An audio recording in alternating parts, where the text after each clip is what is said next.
Hi, everyone. Lacey here, your mind body wellness coach.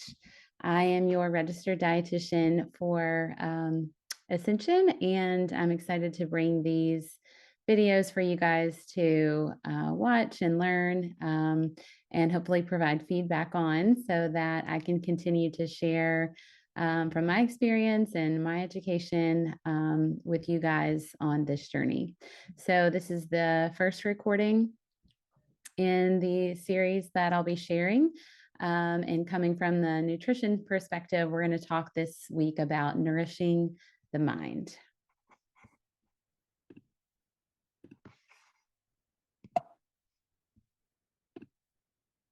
So I love this quote by Henry Ford.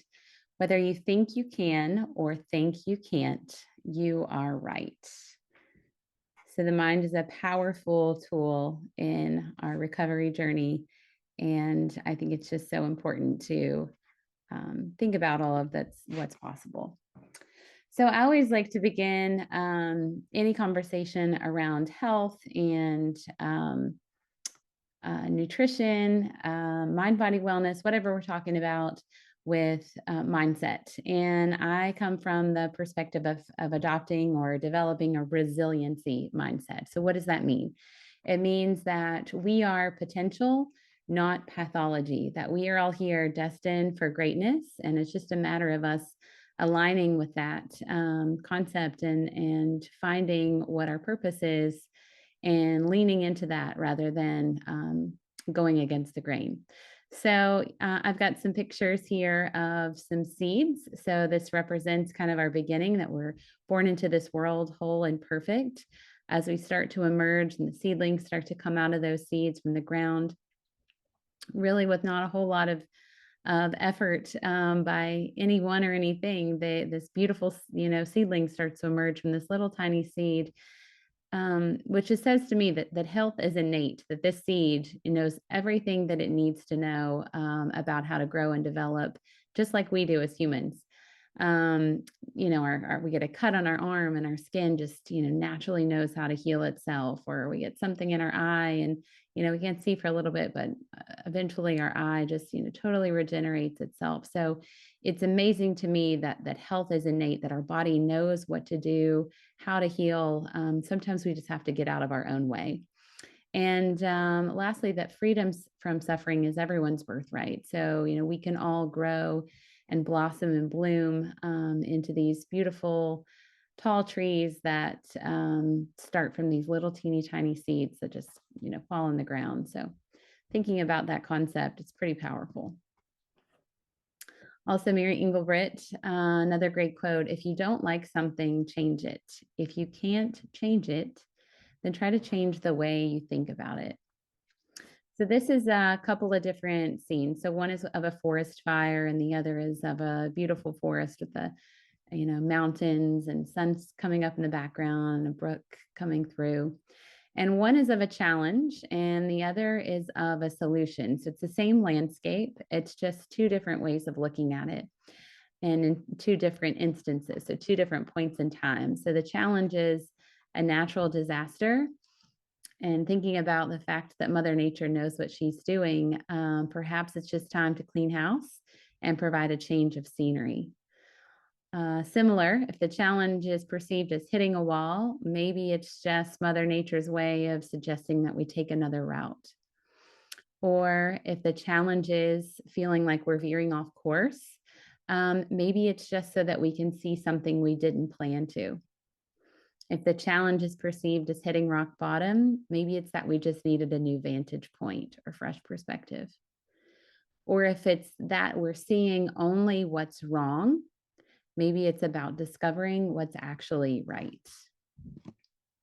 So I'd like to have you consider for this session and for all of the ones that are to come, that our diagnosis is not our destiny, that freedom from suffering is really our destiny, that we're all born into this world with particular challenges. And, perhaps our purpose is to work through those to figure out who we are and what we're here for. And that disease is perhaps not our real problem. So whatever it is that we have maybe happen to have a diagnosis for, or maybe we're feeling is wrong, that maybe there's something deeper than that. And we're here to kind of sleuth that out a little bit, to be our own detective and see what's hidden behind this diagnosis or this problem or this disease that's causing me to make the choices or do the things that's resulting in the disease that I'm experiencing. And that our disease or our addictions, our obsessions, sometimes called distractions or weapons of mass distraction of choice, that again, maybe these aren't the real problem. It's possible these were even useful tools to help us cope, to get through a hard time, or to figure something out, or to get to the next level. And then they, at some point, became a problem and no longer are that useful tool to get us through the thing. So think about that, that it's maybe not an accident or not by, mistake. And know too that there are established ways to return to that wholeness, to that perfect being. There is an opportunity for each of us to feel completely free and in control of our lives, to be at peace with ourselves and those around us. So basically, I'm inviting you, encouraging you to keep an open mind. So I've got a fun exercise for us here to start us off.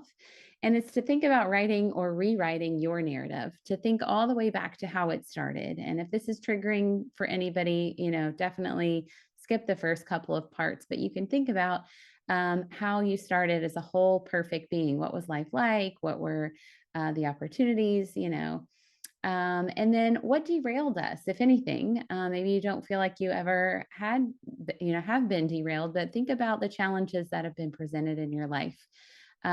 What happened that took us on maybe a less desirable path than what we would like to, or where did we veer off course? Most importantly, what I hope you'll do as part of this exercise is to think about what's next. So what is that potential? Where will you choose to go from here? How do you envision your life in 1 month? Think about what it's going to be like in 1 year, maybe 5 years or more from today. And think about what that feels like. Think about who might be with you or who might not be with you. And think about what you'll be doing. What's your day-to-day look like? What are the self-care strategies and all of the tools that you'll be implementing on a daily basis to serve you? And I invite you to think about this path as a path of possibility. Again, that we are potential. We're not our prognosis. We're not our disease. We're not our diagnosis. Those are just labels that we can adopt or not adopt. Think about ways to bring our alignment into our life. So, what is it that we envision, and what are the things that are not supporting us aligning with that vision for ourselves?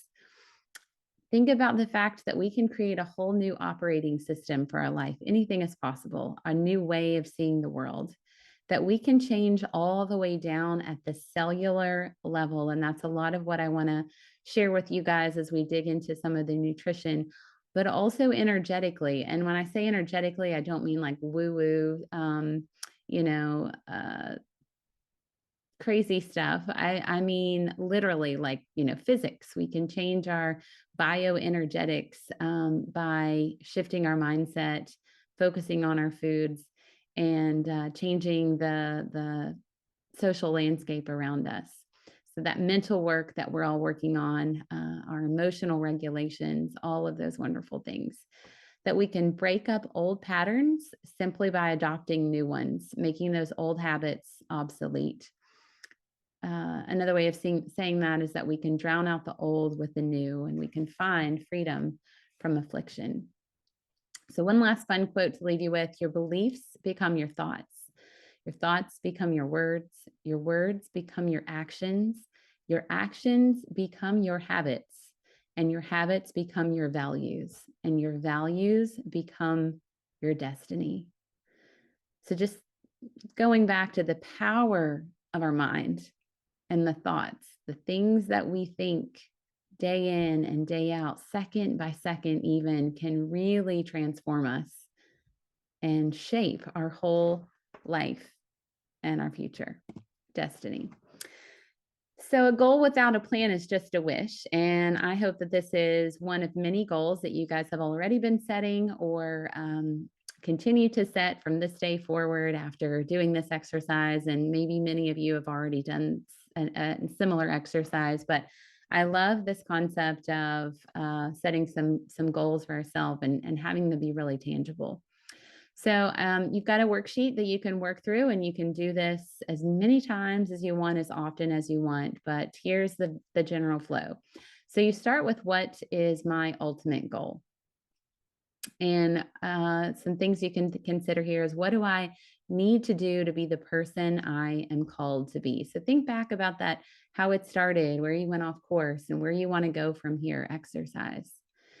What does the ultimate me look like? And you don't have to have all this figured out right here, right now, but spend some time and really think about, your life's experience thus far, who you know, who you aspire to be, as you get to know yourself, what you like, what you don't like. We are a result of the environment that we surround ourselves with, right? So think about what you want to be, who you want to surround yourself, and be as specific as possible. And think about this, your ultimate goal. And this is one of many, hopefully, something you'd like to achieve within 1 year. So this is our big picture ultimate goal.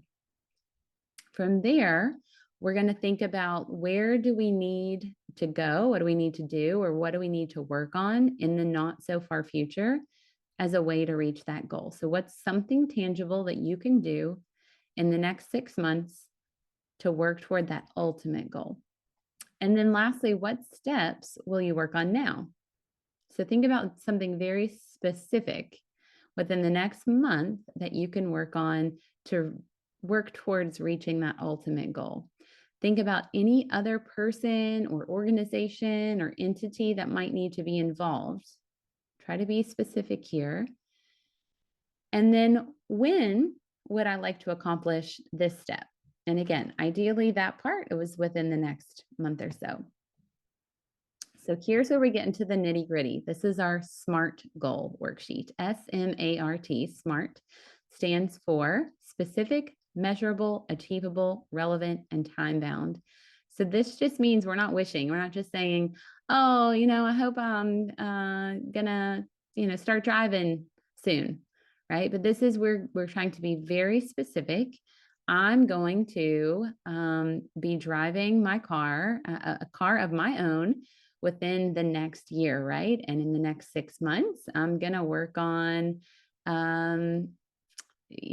getting my driver's license. And in the next 30 days, I'm going to work on getting my paperwork together to do that. And in the next week, so this is where we are, this next week, I'm setting this SMART goal to accomplish at least one of those pieces of paper that I need to get together in order to get my driver's license. So specific, we need to state exactly what goal we're going to accomplish this week. So the example here is getting a driver's license. Measurable, how much? There should be a number involved. So I'm going to, I'm going to do it this week at, 4:00 on Wednesday. It should be achievable. So if getting a driver's license within 1 week is just totally insane, that's not going to be my goal. But if doing something to work toward getting my driver's license makes more sense for me to do in 1 week, because I have the means to do that, I have the time, I have the support, that's going to be my goal. It's going to be achievable. And then it needs to be relevant. So why am I setting this goal? Because it works toward my ultimate goal. And then it's time bound. So I need to make sure I put a timestamp on there. I'm going to do this in 1 week. I'm going to do it on Wednesday, and it's going to be at 4 p.m. Whatever particular thing that I set to work toward my goal. So I love this idea of SMART goals. I think we can do it around as many different concepts as we have in our life, but it's helpful to at least just start with one. As we start talking more about nutrition, this can become really helpful when we're trying to develop new habits around improving our nutrient intake. So, this is a worksheet that you can use in a lot of different aspects of life.